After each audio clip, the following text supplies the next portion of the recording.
निर्वाचन आयोगले मङ्सिर 4 गते सरकारले तोकेको प्रतिनिधि सभा र प्रदेशसभा निर्वाचनको तयारी सुरु गरिसकेको जनाएको छ। बिहिबार काठमाडौँमा पत्रकार सम्मेलन गर्दै आयोगले निर्वाचन मिति आकस्मिक नभएर अपेक्षित र नियमित भएको भन्दै निर्वाचनको तयारी सुरु गरिसकेको जनाएको हो। उक्त निर्वाचनमा 1,86,00,000 मतदाता हुने सम्भावना रहेको आयोगले जनाएको छ। पत्रकार सम्मेलनमा प्रमुख निर्वाचन आयुक्त दिनेश कुमार थपलियाले स्थानीय तहको निर्वाचनपछि अहिलेसम्म करिब 10 लाख मतदाता थप्ने अनुमान रहेको बताउनुभयो। निर्वाचनको मिति घोषणा भएसँगै मतदाता नामावली संकलन कार्य बन्द गरिएको थपलियाको भनाइ छ। निर्वाचनका लागि 107 दिनको अवधि भए पनि मङ्सिर 4 गतेको दिनलाई अर्जुन दृष्टि लगाएर काम गर्ने भन्दै उहाँले निर्वाचन स्वच्छ, निष्पक्ष, भयरहित वातावरणमा सम्पन्न गर्नका लागि तयारी गरिसकेको बताउनुभयो। उहाँले मतदाता शिक्षालाई प्रभावकारी बनाइने र मतपत्र तथा मतपेटिका फरक फरक हुने भएकाले मत बदर हुने सम्भावना कम हुने जिकिर गर्नुभयो। थपलियाले संविधानमा भएको व्यवस्था र निर्वाचन कानूनमा निर्वाचित मितिबाट पदावधि प्रारम्भ हुने व्यवस्था भएकाले त्यसैलाई टेकेर आगामी मङ्सिरको 21 गते पदावधि सकिने राय दिएको बताउनुभयो। उहाँले आगामी निर्वाचनमा सबै उम्मेद्वारलाई समान अवसर र समान खेल मैदान हुनुपर्ने आफूहरूको मान्यता रहेको धारणा पनि राख्नुभयो। यो आकस्मिक होइन, यो अपेक्षित र नियमित विषय नै थियो भन्ने आयोगको बुझाइ छ। 107 दिनको अवधि भए पनि यद्यपि हाम्रो चाहिँ प्रवक्ताज्यूले यसलाई केही प्रकाश पारि नै सक्नु भएको छ विज्ञप्ति मार्फत। हामीले अब आयोगले आगामी मङ्सिर 4 गतेको दिनलाई अर्जुन दृष्टि लगाएर काम गर्ने र आगामी निर्वाचनलाई स्वच्छ, स्वतन्त्र, निष्पक्ष र एकदम भयरहित वातावरणमा साँच्चै नै शान्तिपूर्ण ढङ्गले सम्पादन गर्ने गरी आवश्यक तयारी गरिसकेको र त्यो अनौपचारिक तयारीलाई औपचारिक रूप दिएर अगाडि बढ्न जाने कुरा म यहाँलाई चाहिँ जानकारी गराउन चाहन्छु। र मलाई लाग्दछ कुनै पनि किसिमको समय अवधिकै कारणले कुनै पनि किसिमको हामीलाई अप्ठ्यारो पर्ने छैन। यद्यपि यो बिचमा हामीलाई अलिकति ठुला चाडपर्व परेको कारणले केही हामीलाई त्यति बेर हाम्रो खटनपटनमा केही इस्युहरू आउन सक्छन्, तर त्यसलाई हामीले सहज रूपमा समाधान गर्ने गरी अगाडि बढ्छौँ। दोस्रो चाहिँ यहाँकै विषयतिर मैले जोडेर कुराकानी गऱ्यौँ। वास्तवमा अघिल्लो निर्वाचनले धेरै कुरा सिकाएको पनि छ र विशेष गरेर यो हामीले हाम्रा सूचनाहरू कसरी तपाईहरु समक्ष पुर्याउने, तपाईहरुलाई कसरी एकदम सहज पहुँच दिने भन्ने विषय आज नै हामीले यसको आवश्यक तयारी गरेका छौं। अब तपाईहरुको प्रवेशको सहज मात्रै होइन, सूचनाको सहजताको निम्ति आयोगले छुट्टै प्रेस अफिस स्थापना गरेर त्यसको आवश्यक टिओआर सहित त्यसको हामी व्यवस्थापन गर्छौं र आवश्यक प्रविधिको प्रयोग गरेर हाम्रा सूचनाहरू सहज रूपमा तपाईहरु समक्ष पुग्ने र तपाईहरुले पनि तदनुसार सम्प्रेषण गर्न सक्ने अवस्थाको हामीले चाहिँ सिर्जना गर्छौं।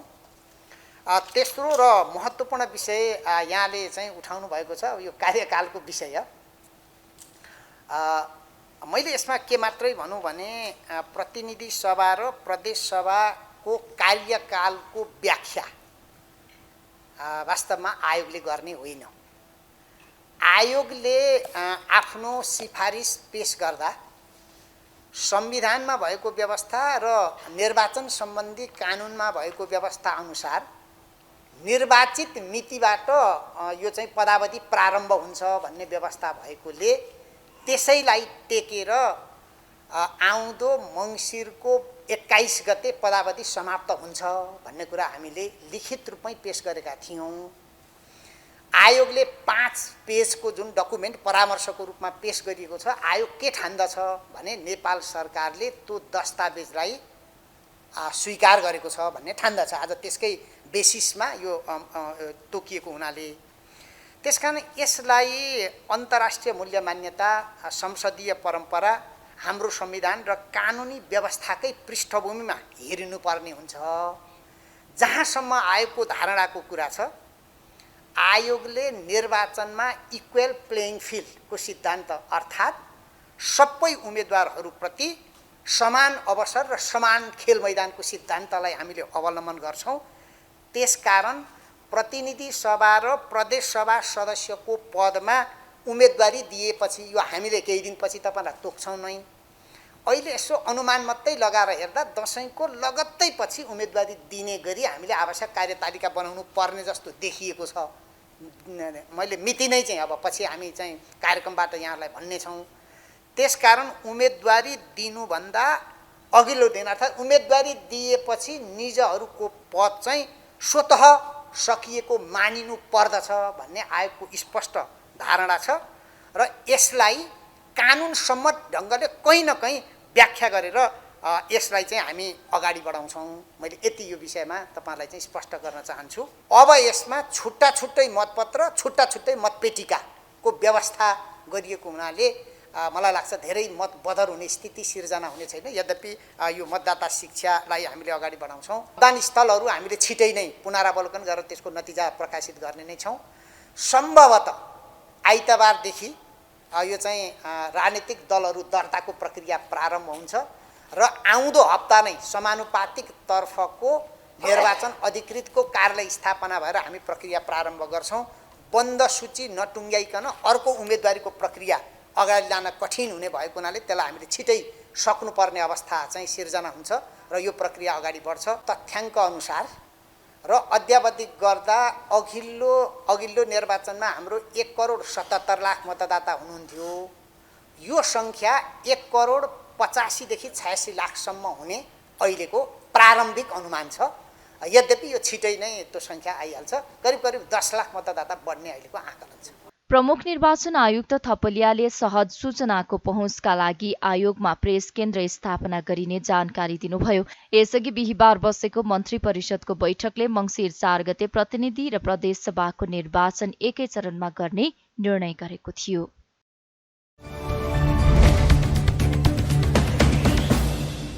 नेकपा एकीकृत समाजवादीका अध्यक्ष माधव कुमार नेपालले आगामी निर्वाचनमा उठेर विजय हासिल गर्ने बताउनु भएको छ। बिहिबार काठमाडौँमा आयोजित पुस्तक विमोचन कार्यक्रममा अध्यक्ष नेपालले निर्वाचनको मिति घोषणा भइसकेको अवस्थामा यसको सामना गरेर चुनावमा उठेर विजयको ढङ्ग बजाएर आउने बताउनु भएको हो। उहाँले राजनीति छाड्न खोजे पनि परिस्थितिले छाड्न नदिएको र केही वर्ष अझै सक्रिय हुने जिकिर गर्नुभयो। अध्यक्ष नेपालले आगामी चुनावको मिति घोषणा भइसकेको अवस्थामा गठबन्धन कायम रहँदैन कि भन्ने आशंका नगर्न आग्रह गर्नुभयो। गठबन्धन दलहरू मिलेर नै चुनावमा जाने घोषणा शुक्रबार गरिने उहाँले जानकारी दिनुभयो। उहाँले समाजवादीले गठबन्धनभित्रै तेस्रो मोर्चा पनि बनाउने जिकिर गर्नुभयो। कांग्रेसलाई आफू ठूलो दल भएको दम्बा देखिएकाले तेस्रो मोर्चा आवश्यक रहेको उहाँले बताउनुभयो। उहाँले अर्काको अस्तित्व नै स्वीकार नगर्ने एमालेसँग कुनै पनि हालतमा सहकार्य नहुने पनि धारणा राख्नुभयो। यो 5 वर्षपछि मिल्ने हो कि जस्तो लाग्छ। अब यो राजनीति एउटा चाहिँ यो 5 वर्षपछि है अब विजय हुनु पर्ला जस्तो लागिरहेछ मलाई। धेरै बस्नु पनि जरुरी छैन। 70 वर्षमै छोडौँ कि भनेर लागेको परिस्थितिले छोड्नै दिइरहेको छैन। यसपटकको चुनावमा त लड्नै पर्छ, जित्नै पनि पर्छ, राजनीतिलाई एउटा मोडमा पुर्याउनै पनि पर्छ। चुनावको आज मितिको घोषणा भइ पनि सक्यो। अब पनि चुनावमा नउठ्ने भन्ने कुरा गर्दै भएन। डराएछ कि अब माधव नेपाल भन्ने पर्ला सामना गरेर चुनावमा उठेर विजयको डङ्का बजाएर तपाईँहरूको बिचमा मैले फेरि आउनुपर्ने छ।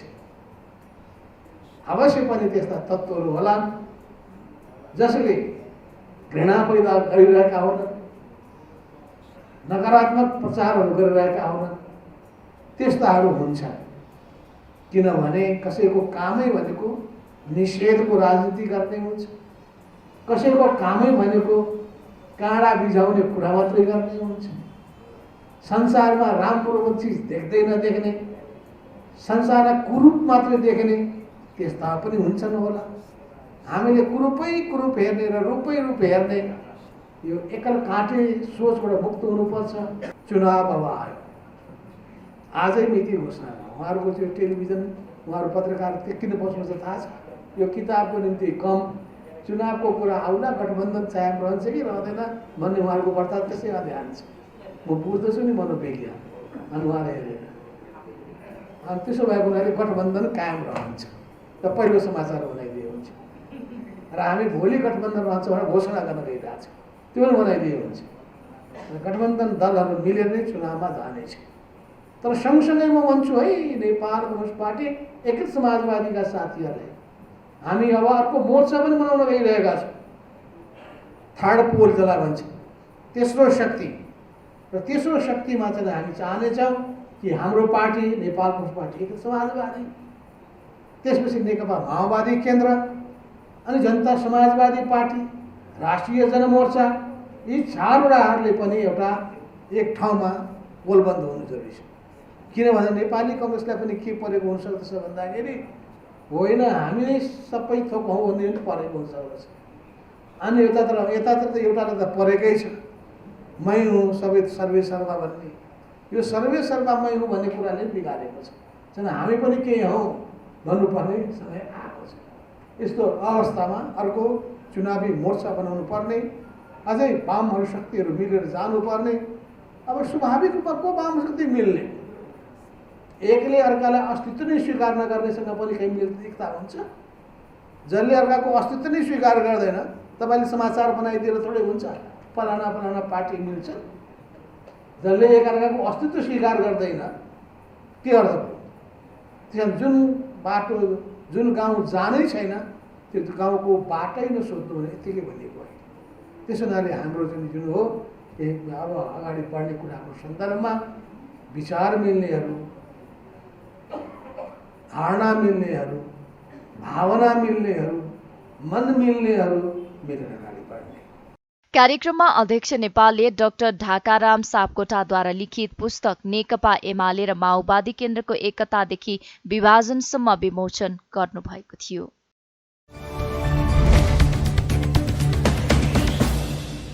नेपाली कंग्रेसका नेता मीन बहादुर विश्वकर्माले अब शान्ति, समृद्धि र विकासमा दलहरूबीच प्रतिस्पर्धा हुने बताउनु भएको छ। रिपोर्टर्स क्लब नेपालले आयोजना गरेको साक्षात्कारमा बोल्दै उहाँले आगामी निर्वाचनसम्म नै वर्तमान 5 दलीय गठबन्धन कायम रहने पनि बताउनुभयो।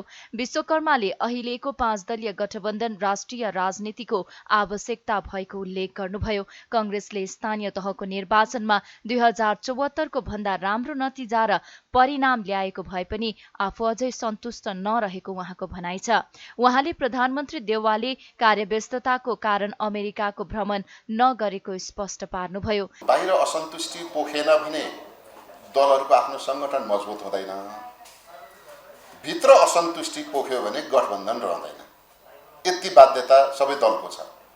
नेपाली कांग्रेसले स्थानीय तहको निर्वाचनमा 74 भन्दा राम्रो परिणाम प्राप्त गर्दा गर्दै पनि म आफै पनि 100% सन्तुष्ट छैन। म आफै पनि, किनभने हामीले समयमा गठबन्धनको निर्णय गर्न सकेनौं, समयमा उम्मेदवार चयन गर्न सकेनौं, चयन भएका उम्मेदवारका बीचमा आपसी संवाद घनीभूत गर्न सकेनौं। त्यसैले परिणाम चाहेको भन्दा कम आयो हामीले पनि, किनभने हामीले जम्मा 35% मात्रै गठबन्धन गरेका थियौं। गठबन्धन गरेको ठाउँमा भन्दा गठबन्धन नगरेको ठाउँमा बढी जित्यौं हामीले।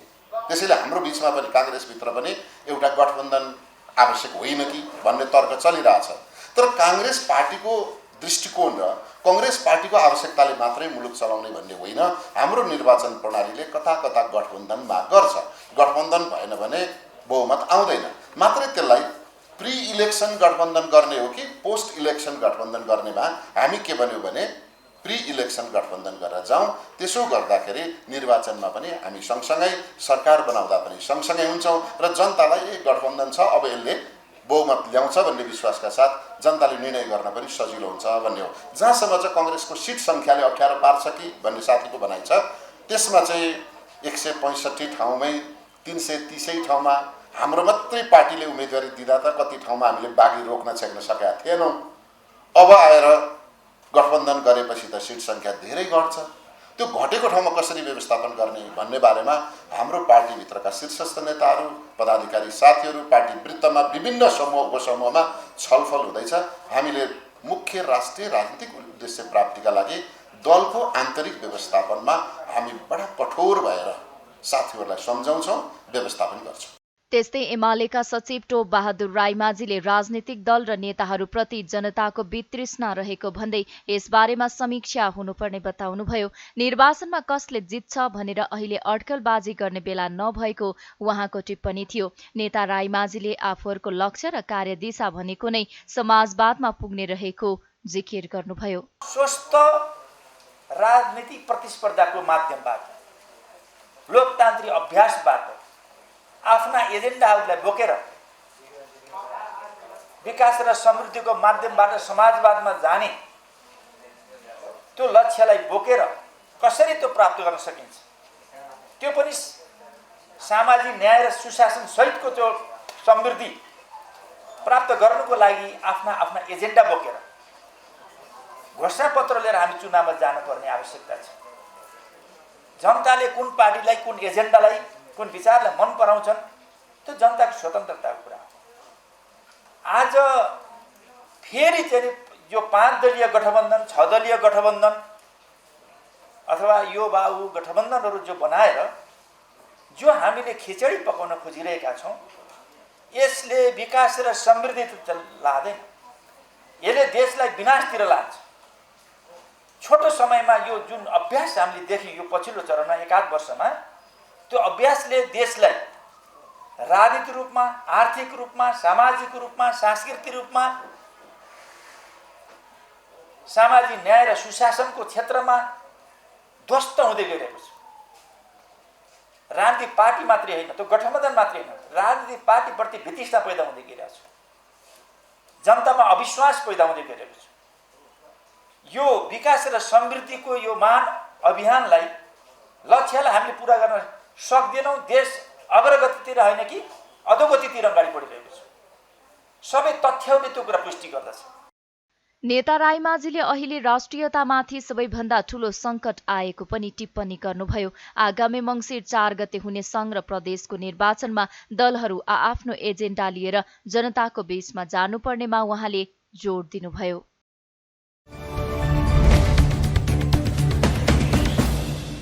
नेकपा एमालेका उपाध्यक्ष सुभाष नेमुवाङले गठबन्धन संसदीय मूल्य र मान्यता विपरीत रहेको बताउनु भएको छ। प्रेस चौतारी नेपाल रूपन्देहीले बिहिबार बुटवलमा गरेको पत्रकार सम्मेलनमा नेमुवाङले गठबन्धनको क्रियाकलापलाई मङ्सिर 4 गते हुने निर्वाचनबाट जनताले उचित फैसला गर्ने पनि बताउनुभयो। सरकारले प्रमुख प्रतिपक्षी दलसँग कुनै छलफल समेत नगरी छापामार शैलीमा निर्वाचन घोषणा गरेको उहाँको भनाइ छ। उहाँले निर्वाचन समयमा नै हुनेमा आशंका देखिएको र एमालेको दबावपछि नै सरकारले मिति घोषणा गरेको जिकिर गर्नुभयो। संविधानले मिश्रित निर्वाचन प्रणालीको व्यवस्था गरेको जनाउँदै उहाँले हरेक गठबन्धन र तालमेल संसदीय मूल्य मान्यता बमोजिम हुनुपर्नेमा त्यसो हुन नसकेको बताउनुभयो।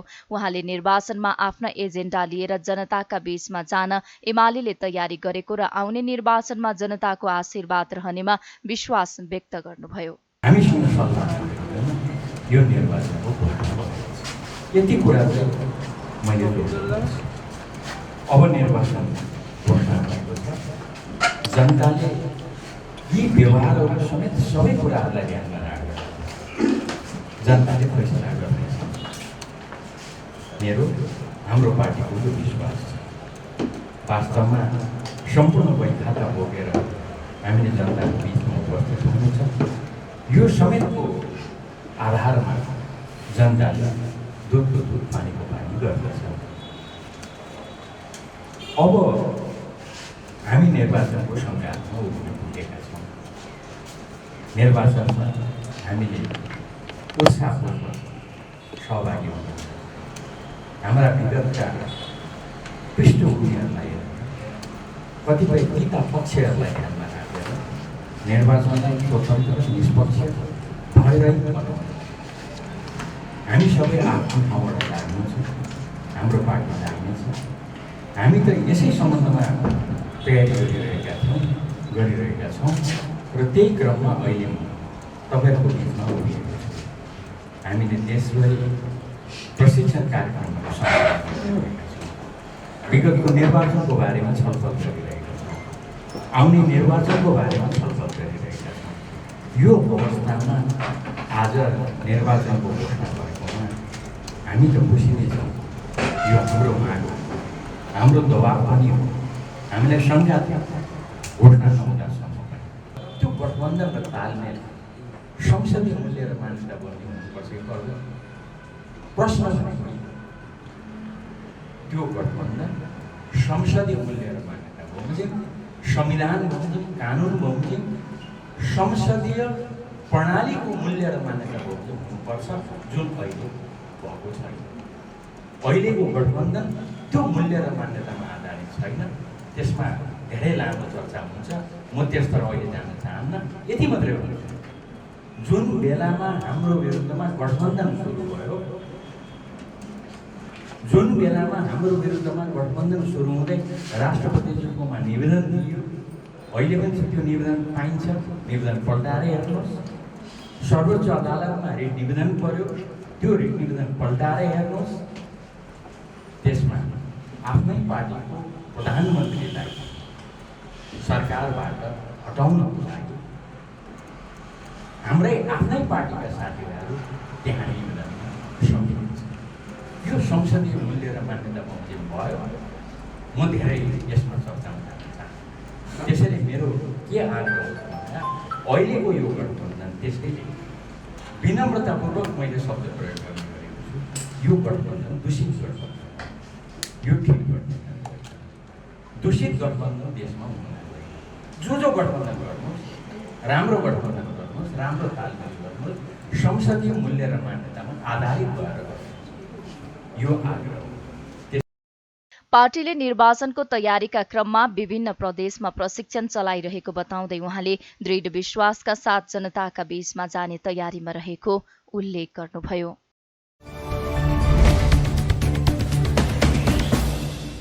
चिनिया नागरिकलाई अपहरण गरी फिरौती माग्ने 6 नेपालीलाई प्रहरीले पक्राउ गरेको छ। बुधबार साँझ कपुरधारामा चिनिया नागरिकलाई बोलाइ सुरक्षित साथ फिर्ता लैजाने भए 1 करोड नगद दिनुपर्ने भन्दै अपहरण गर्नेलाई प्रहरीले पक्राउ गरेको हो। अपहरणको सूचनापछि प्रहरी टोलीद्वारा अपहरणमा परेका एक चिनिया नागरिक र सूर्यबहादुर राईलाई नयाँ बस पार्क स्थित मित्रनगरमा रहेको new Swargadwari Pyuthan hotel and लजबाट सकुशल उद्धार गरिएको प्रहरीले जनाएको छ।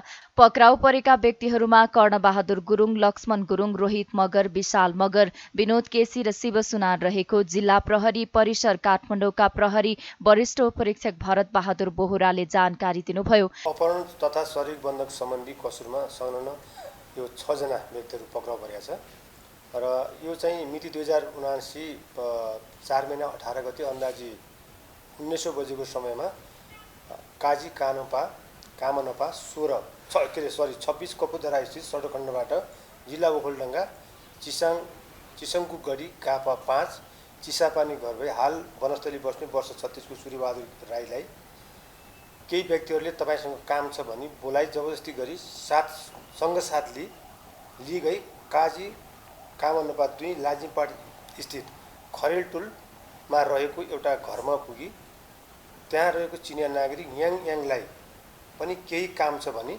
बोलाइ जबरजस्ती गरी दुवैजनालाई लिई गएका र त्यसको करिब 1 घण्टा पश्चात उक्त चिनिया नागरिकलाई सुरक्षित साथ फिर्ता लैजाने भए 1 करोड नगद लिएर आउनु भनेको सूचना हामीलाई प्राप्त भयो र त्यसपछि तत्कालै जिल्ला प्रहरी परिसर काठमाडौँबाट खटेको विशेष प्रहरी टोलीद्वारा र मातहत प्रहरी वृत्तहरू दरबार, लैनचौर, महाराजगञ्ज, मालीगाउँ समेतलाई उच्च सतर्क गराई खोज तथा उद्धारको कार्यमा हामी सक्रिय भयौँ र अन्दाजित 23:40 बजे खोज तलासको लागि संयुक्त रूपमा खटेको प्रहरी टोलीद्वारा अपहरणमा परेको चिनिया नागरिक याङ र सूर्यबहादुर राईलाई काजीका कामनपा 26 नयाँ बस पार्क स्थित मित्रनगरमा रहेको new Swargadwari Pyuthan hotel and लजबाट सकुशल हामीले उद्धार गरेका छौँ र घटनामा संलग्न निम्नलिखित व्यक्तिहरूलाई तत्कालै नियन्त्रणमा लिई निम्नलिखित दोषीका सामानहरू समेत बरामद गरेका छौँ र पक्राउ पर्नेहरूमा जिल्ला गोर्खा आरुगढ गाउँपालिका 7 घरबे हाल काठमाडौँ जिल्ला रानीबारी बस्ने गोपाल गुरुङको छोरा वर्ष 37 को कर्णबहादुर गुरुङ, जिल्ला गोर्खा सिरानचोक गापा 5 घर भए हाल काजी धापासी बस्ने धनबहादुर गुरुङको छोरा वर्ष 28 को लक्ष्मण गुरुङ, जिल्ला सर्लाही लालबन्दी नगरपालिका 11 घर भए हाल काजी मित्रनगर स्थित सिन्धुली गेस्ट हाउसमा बस्ने भक्तबहादुर मगरको छोरा वर्ष 29 को रोहित मगर जिल्ला प्युठान नगरपालिका 8 बागदुला घर भए हाल काजी मित्रनगर बस्ने कृष्णबहादुर मगरको छोरा वर्ष 28 को विशाल मगर, जिल्ला नुवाकोट शिवपुरी गापा 6 पाल्थोक घर भई हाल काजी बानियाटार बस्ने रामेश्वर केसीको छोरा वर्ष 27 को विनोद केसी, जिल्ला बर्दिया राजापुर नगरपालिका 10 स्थायी घर भई हाल काजी बालाजु बस्ने प्रेमबहादुर सुनारको छोरा वर्ष 28 को शिव सुनारलाई हामीले पक्राउ गरेका छौँ र बरामदी यो दोषीका सामानहरू जम्मा नगद रु 8,14,900 रुपियाँ, विभिन्न कम्पनीको मोबाइल सेट थान 26 वटा, हतकडी 1 थान बरामद भएको छ र उक्त घटनाको सम्बन्धमा प्रकरण खमा जुन भनिएको छ त्यसमा बरामद दोषीसहित प्रकरण कमा पक्राउ परेका व्यक्तिहरू उप मुलुकी अपराध संहिता ऐन 2074 को परिच्छेद 17 को अपहरण वा शरीर बन्धक सम्बन्धी कसुरमा सम्मानित काठमाडौँ जिल्ला अदालतबाट दिन 5 म्याद थप अनुमति प्राप्त भई जिल्ला प्रहरी परिसर काठमाडौँबाट थप अनुसन्धान कार्य भइरहेको छ। उनीसँग 8,14,900 विभिन्न कम्पनीको 26 वटा मोबाइल सेट र हतकडी बरामद गरिएको प्रहरीले जनाएको छ। पक्राउ परेका व्यक्तिहरूमाथि मुलुकी अपराध संहिता ऐन 2074 को परिच्छेद 17 को अपहरण तथा शरीर बन्धक सम्बन्धी कसुरमा अदालतबाट 5 दिनको म्याद थप गरी अनुसन्धान भइरहेको प्रहरीले जानकारी दिएको छ।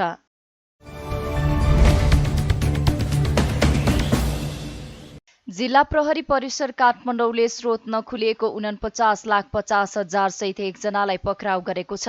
बुधबार साँझ काठमाडौँको कपनस्थित भ्रिकुटी चोकमा चेक जाँच गर्ने क्रममा बा 79 नम्बरको मोटरसाइकलमा सवार गोर्खा घर भई तीनचुली बस्ने दावा ग्याल्जेनको साथबाट स्रोत नखुलेको 32 लाख रुपैयाँ फेला परेको र डेरामा खानतलासी गर्दा थप नेपाली रुपैयाँ 17,50,000 फेला परेको प्रहरीले जनाएको छ। पक्राउ परेका दावा ग्याल्जेनले ताइवानबाट हुन्डी मार्फत उक्त रकम प्राप्त गरेको बताएको जिल्ला प्रहरी परिसर काठमाडौँका प्रहरी प्रवक्ता प्रहरी उपरीक्षक दिनेश राज मैनालीले जानकारी दिनुभयो। नखुलेको रकम सहित एकजना व्यक्ति पक्राउ। यो हिजोको दिन 18 गते दिउँसो 17:10 बजेको समयमा कपन स्थित भ्रिकुटी चोक स्थित सडक खण्डमा प्रहरी प्रभाग कपानबाट प्रहरी निरीक्षक सहितको एउटा टोली खटिएको थियो। उक्त टोलीले चेक जाँच गर्ने क्रममा बा 79 नम्बरको एनएस मोटरसाइकलमा सवार भएका गोर्खा चुम नुब्री 1 घर भई हाल काजी काठमाडौँ महानगरपालिका वडा नम्बर 6 तीनचुली बगला मार्ग बस्ने वर्ष 24 को धावा ग्याल्जेनको साथबाट स्रोत नखुलेको र ताइवानबाट हुन्डी मार्फत प्राप्त गरेको भनिएको नेपाली नगद रु 32,50,000 रुपियाँ फेला पर्न आएको। फेला पर्न साथ निजलाई चाहिँ तत्कालीन नियन्त्रणमा लिएपछि निजको डेरा कोठामा खानतलासी गर्दाखेरि थप 17,50,000 फेला पर्न आएको र निजको साथबाट जम्मा 49,50,000 रुपैयाँ 72 नम्बरको एनएस मोटरसाइकल, निजको नागरिकता थाने 1, रेडमी मोबाइल थाने 1, झोला थाने 1, निलो प्लास्टिकको झोला थाने 1 समेत बरामद गरिएको।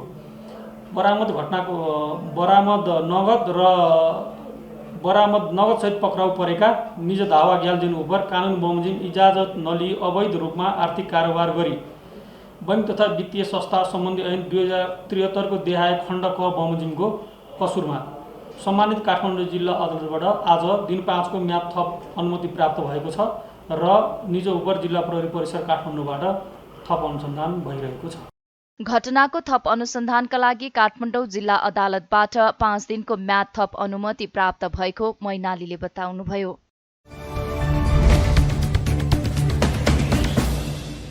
सरकारले आगामी मङ्सिर 4 गते प्रतिनिधि सभा सदस्य र प्रदेशसभाको निर्वाचन गर्ने घोषणा गरेको छ। बिहीबार सिंहदरबारमा बसेको मन्त्री परिषदको बैठकले आगामी 2079 साल मङ्सिर 4 गते आइतबार एकै चरणमा प्रतिनिधि सभा सदस्य र प्रदेशसभाको निर्वाचन गर्ने निर्णय गरेको सरकारका प्रवक्ता ज्ञानेन्द्र बहादुर कार्कीले जानकारी दिनुभयो। निर्वाचन आयोगले 1 महिना अघि नै 120 दिनको निर्वाचन अवधि राखेर कार्यतालिकासहित मङ्सिर 2 गते निर्वाचनको मिति तोक्न सिफारिस गरेको थियो। तर सरकारले 107 दिनको निर्वाचन अवधि राखेर मङ्सिर 4 गतेका लागि प्रदेश र प्रतिनिधिसभा सदस्य निर्वाचनको मिति तोकेको हो। प्रधानमन्त्री शेरबहादुर देउवाले बुधबार सत्ता गठबन्धनका शीर्ष नेताहरूसँग छलफल गरी मङ्सिर 4 गते नै प्रदेश र प्रतिनिधिसभा सदस्यको निर्वाचन गर्ने सहमति जुटाउनु भएको थियो। यस्तै सरकारले नेपाल वायु निगमका कार्यकारी अध्यक्ष युवराज अधिकारीलाई बर्खास्त गरेको छ। बिहीबार बसेको मन्त्री परिषदको बैठकले निगमका कार्यकारी अध्यक्ष अधिकारीलाई बर्खास्त गरेको जनाइएको छ। उहाँमाथि कर्मचारीमाथि दुर्व्यवहार गरेको लगायत आरोप लागेको छ। उहाँलाई जेठ 26 गते संस्कृति पर्यटन तथा नागरिक उड्डयन मन्त्रालयले स्पष्टीकरण समेत सोधेको थियो। यसैबीच मङ्सिर 4 मा हुने सङ्घीय र प्रदेशसभाको चुनावका लागि निर्वाचन आयोगले आइतबारदेखि राजनैतिक दल दर्ताको प्रक्रिया सुरु गर्ने भएको छ।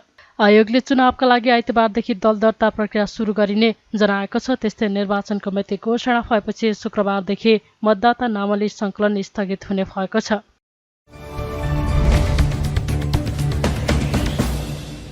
परराष्ट्र मन्त्री डाक्टर नारायण खड्काले सप्तकोशी नदीमा आएको बाढी पीडितका लागि केन्द्रीय सरकारले राहत र उचित व्यवस्थापन गर्ने बताउनु भएको छ। बिहीबार सप्तकोशी नदी पुरानै धारमा फर्किएर डुबानमा परेका उदयपुरका विभिन्न स्थान र कोशी कटान क्षेत्रको निरीक्षण गर्दै मन्त्री खड्काले बाढी पीडितका लागि सरकारले उचित प्रबन्ध गर्ने बताउनु भएको हो। उहाँले बाढीका कारण हजारौं विस्थापित हुनु परेको र अब नदीको बहाव कम भएपछि बाँध बाँध्ने काम सुरु हुने जानकारी दिनुभयो। अवस्था त अब यहाँ देखिहाल्यौँ हामीहरूले होइन। यसपालि यो ठुलो त यो एउटा धार एउटा भँगालो यहाँ पस्यो।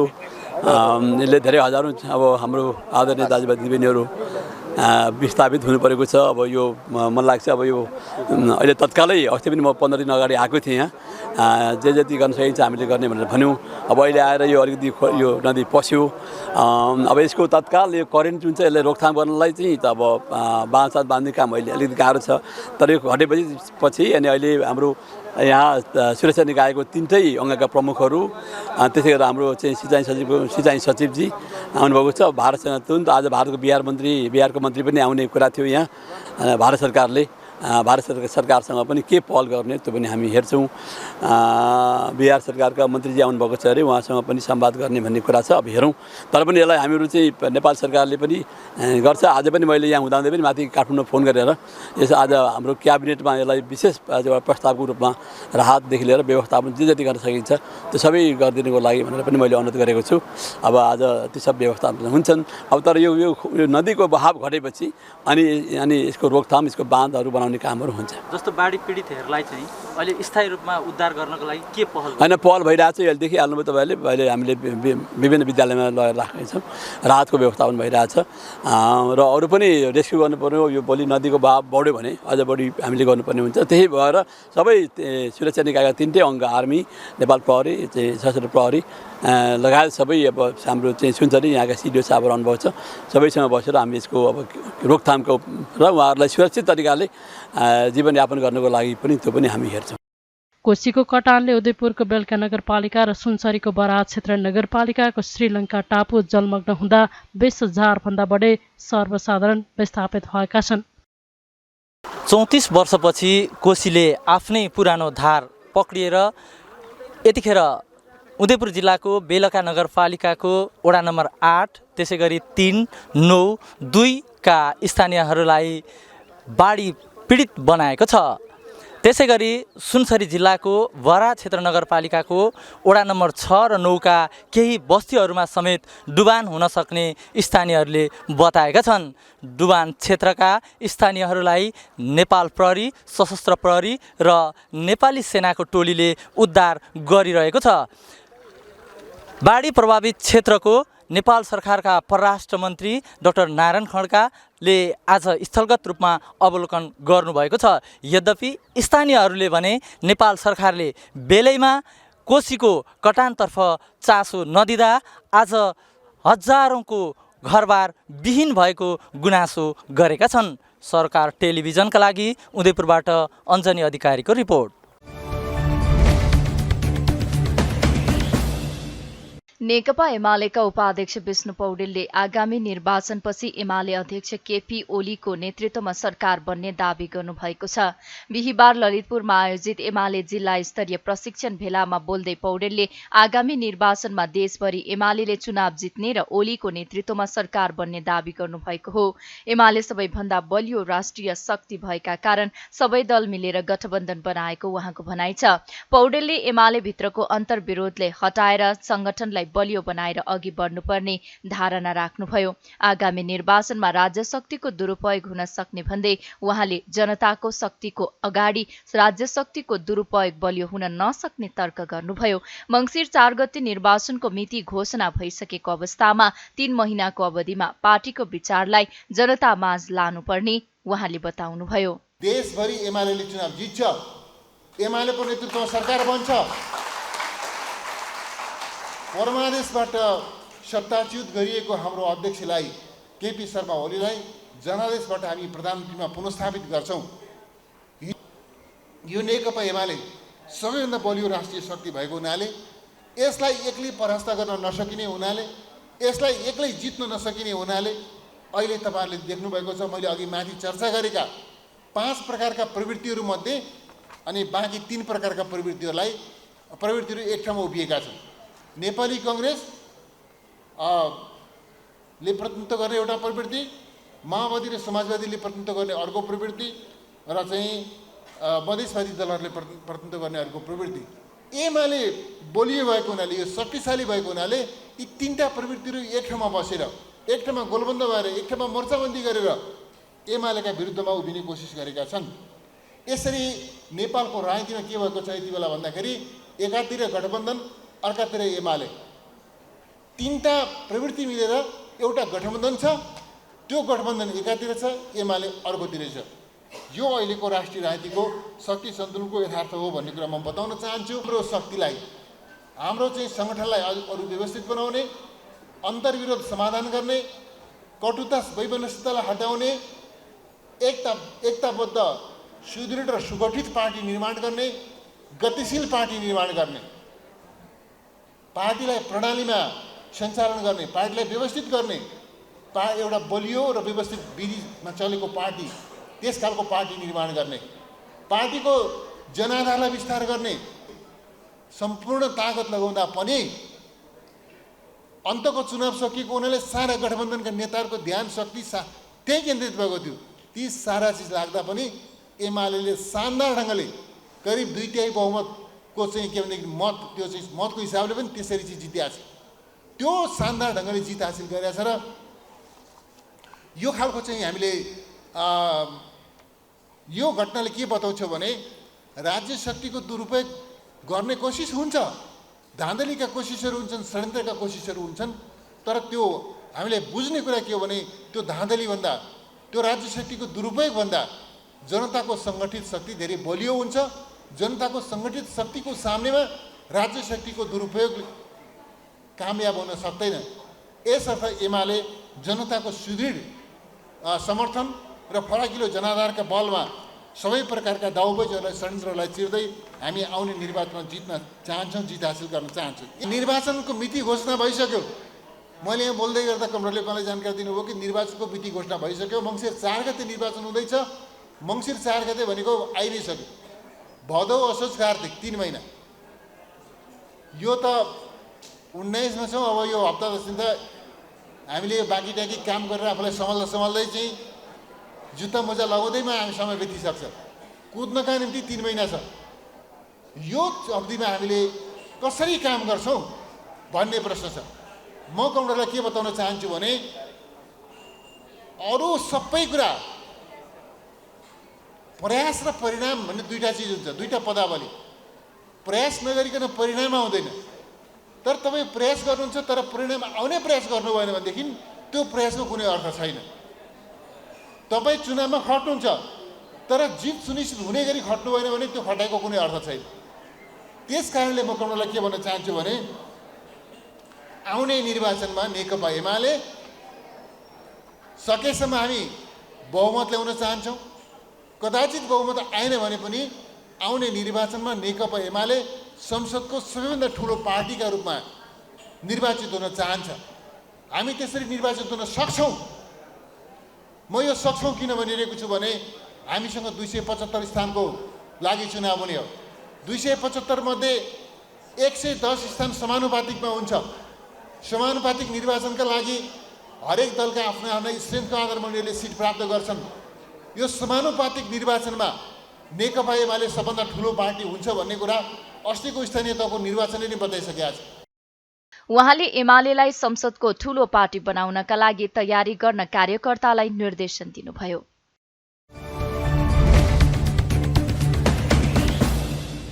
नेपालमा थप 760 जनामा कोरोना संक्रमण पुष्टि भएको छ। देशभर गरिएको 2589 पीसीआर परीक्षणका क्रममा 494 जना र 3337 एन्टिजेन परीक्षणका क्रममा 266 जनामा कोरोना संक्रमण पुष्टि भएको हो। कोरोनाका कारण थप 1 जनाको मृत्यु भएको स्वास्थ्य मन्त्रालयले जनाएको छ। नेपालमा हालसम्म कोरोनाका कारण 11969 जनाको मृत्यु भएको छ। त्यस्तै थप 324 जना संक्रमित हुँदा अहिलेसम्म 9,71,250 संक्रमित निको भएका छन्। हाल नेपालमा 5,602 सक्रिय संक्रमित आइसोलेसनमा रहेको मन्त्रालयले जनाएको छ।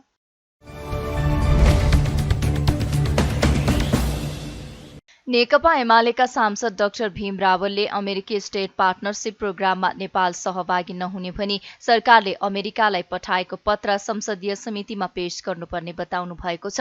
सिंहदरबारमा बिहिबार बसेको संघीय संसद अन्तर्गतको राज्यका निर्देशक सिद्धान्त र नीति दायित्वको कार्यान्वयन अनुगमन तथा मूल्याङ्कन समितिको बैठकमा रावलले एसपीपीमा सहभागी नहुने निर्णय गरेर अमेरिकालाई नै पत्र पठाइसकेको अवस्थामा सरकारले संसदीय समितिलाई उक्त पत्र पेश गर्नुपर्ने बताउनु भएको हो। एसपीपी कार्यक्रममा सहभागी नहुने भनी पठाएको पत्र सार्वजनिक गर्न ढिलाइ भएकै कारण सरकारप्रति अविश्वास बढेको उहाँको भनाइ छ। संसदीय समितिको निर्णय कानूनी शासन मान्ने सरकारले मान्नुपर्ने रावलले बताउनुभयो। उहाँले समितिले मागेका कागजात नपठाएर सरकारले समितिको अवमूल्यन गरेको जिकिर गर्नुभयो। चर्चा गरेको संविधानको व्यवस्था र यो संयुक्त समिति सञ्चालन नियमावली जुन संसदले नै बनाएको छ त्यसको कार्यान्वयन कानुनी शासन मान्ने सरकारले गर्नु पर्दैन, त्यसको सम्मान गर्नु पर्दैन, समितिले मागेका कागजात दिनु पर्दैन। मन्त्रीजीले परराष्ट्र मन्त्रीजीले संसदमा दिनुभएको जवाब मैले सुने। उहाँले के भन्नुभयो भने सरकारको तर्फबाट हामीले पत्र पठाइसकेपछि पत्र माग्ने भनेको सरकारप्रति कता कता अविश्वास होइन, धेरै अविश्वास छ। किनभने त्यो अमेरिकी राज्य साझेदारी कार्यक्रम सम्बन्धमा नेपाल सरकारलाई यो हामी त्यसमा सहभागी हुँदैनौँ भन्नाउन कति आवाज उठाउनु पर्यो, देशमा संसदमा कति बोल्न पर्यो, अन्तर्राष्ट्रिय सम्बन्ध समितिले निर्देशन दिनु पर्यो, यो समितिले निर्देशन दिनु पर्यो। स्वाभाविक रूपमा अविश्वासको वातावरण त त्यहाँ विद्यमान छ।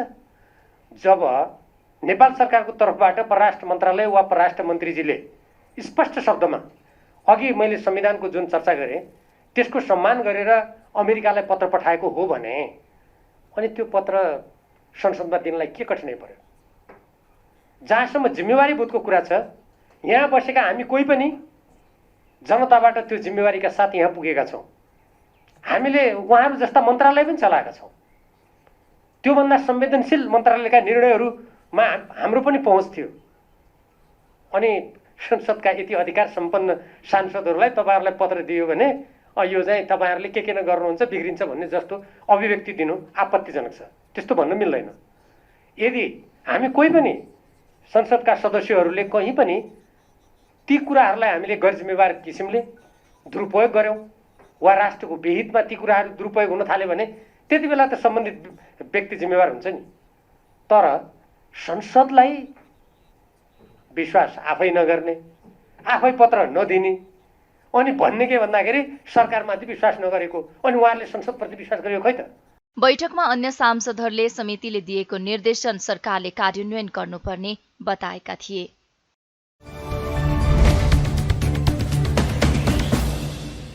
28औं विश्व आदिवासी दिवस नेपालका आदिवासी जनजाति संघ संस्थाहरूले सप्ताहव्यापी रूपमा मनाउने भएका छन्। 28औं विश्व आदिवासी दिवस 2022 मूल समारोह समितिले बिहिबार काठमाडौँमा पत्रकार सम्मेलन गर्दै पहिचान, पहुँच, प्रतिनिधित्व र समावेशीकरणका लागि आदिवासी जनजाति आन्दोलन, जाति, भाषा, धर्म र संस्कृति संरक्षणका लागि देशव्यापी राष्ट्रिय जागरण भन्ने मूल नाराका साथ सप्ताहव्यापी रूपमा आदिवासी दिवस मनाउने जनाएको हो। दिवसका अवसरमा सांस्कृतिक कार्यक्रम, अन्तर्क्रिया, विचार गोष्ठी लगायतका आयोजना गरिने समितिले जनाएको छ। पत्रकार सम्मेलनमा नेपाल आदिवासी जनजाति महासंघका अध्यक्ष गेलजे लामा शेर्पाले लामो समयसम्मको आन्दोलनका क्रममा पनि अधिकार सुनिश्चित हुन नसकेको भन्दै उत्सवको रूपमा मनाइने कार्यक्रम मार्फत पनि अधिकार सुनिश्चितताका लागि राज्यलाई दबाब दिइने बताउनुभयो। उहाँले नेपालको जनसङ्ख्याको 37% ओगटेको आदिवासी जनजाति मूलधारमा आउनुपर्ने बताउनुभयो। बनाइहरू पनि त्यहाँ प्रश्न राख्ने मौका पाउँछ नि त। हामीले देशको कार्यकारी प्रमुख प्रधानमन्त्री नै त्यहाँ आउँदै हुनुहुन्छ, उहाँको समक्ष प्रश्न राख्न पाउने पनि एउटा ठुलो अवसर हो होइन। हाम्रो सबै जनजातिहरूको विज्ञहरू पनि त्यहाँ आउनुहुन्छ र हाम्रो चाहिँ धेरै वक्ताहरू पनि 6-7 जना वक्ताहरू पनि हुन्छ र हाम्रो कला संस्कृति देखाउने र त्यो ठाउँ पनि हुन्छ। त्यसमा अब मैले चाहिँ यो के भने अहिले चाहिँ हाम्रो चाहिँ यो चाहिँ 37% ओगटेको जनजाति यो चाहिँ मूलधारमा आउनु पर्यो के। यो 37% विकास भयो, जनजातिको शिक्षा दीक्षा र चाहिँ आर्थिक वृद्धि विकास भए मात्रै यो देश उँभो लाग्छ।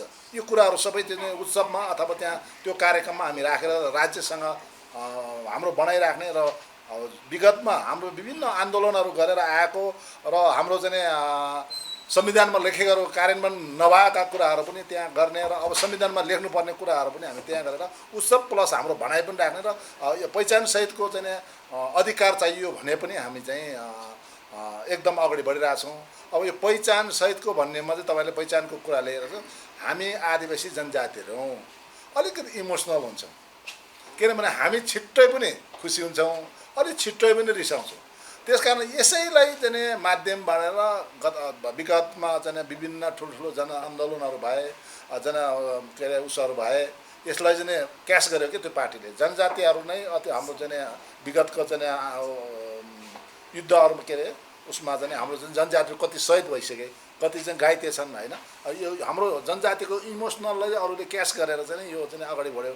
त्यसकारण अब पहिचानलाई जुन एउटा सरकारले यो विगतको राज्य सरकारले भन्दा हामीभन्दा अगाडि चाहिँ बढ्नेले एउटा चाहिँ हात्तीको जुन दाँत हुन्छ नि, एउटा देखाउने दाँत र चपाउने दाँत भन्छन्, देखाउने दाँतहरू हामीलाई विभिन्न कुराहरू आशा देखाएर चाहिँ हाम्रो कार्यहरू भएन।